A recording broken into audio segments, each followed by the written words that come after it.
Sometimes what's most obvious is what's not there. Its absence is so glaring you could trip over it. This week, Parshas Tetzave is perhaps most well known for being the parsha that does not contain Moshe Rabbeinu's name.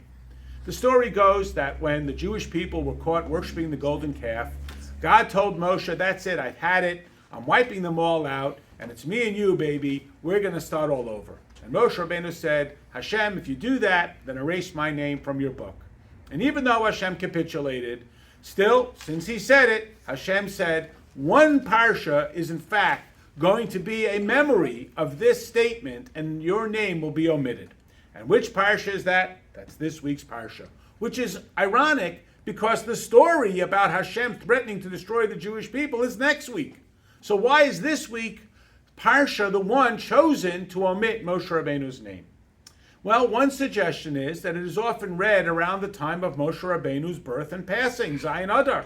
Well, that doesn't seem to be a very nice birthday present, to omit Moshe Rabbeinu's name for the only time in the entire book of Shmos, Vayikra, and Bamidbar. And of course, the whole book of Devarim is Moshe Rabbeinu's soliloquy. So why this parsha? So Chassidus comes along and tells us a different perspective. It isn't a punishment. This isn't a reprimand. The first word of our parsha is, and you should instruct. And everybody immediately knows that the, quote, you, the pronoun, is a reference to Moshe. So herein Chassidus teaches that it is a more profound relationship with Hashem.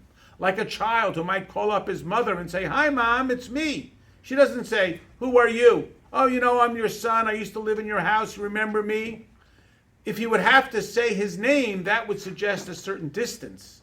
By simply immediately identifying himself as, it's me, and the mother knowing exactly who it is, like our parsha, and you, of course, it's Moshe Rabbeinu, it indicates a specific closeness that is achieved by Moshe to be so identified with that pronoun that there's no question that it is in fact him. It is Moshe. What is it that Moshe did that merited this? Was it his confrontation with Paro? Was it his survival of 40 days and 40 nights with no food or water on top of Mount Sinai? No, it was none of that. It was his absolute, complete, total self-effacing devotion to his people. That he said to Hashem, I would rather see the people thrive together with me than to be separated from the people.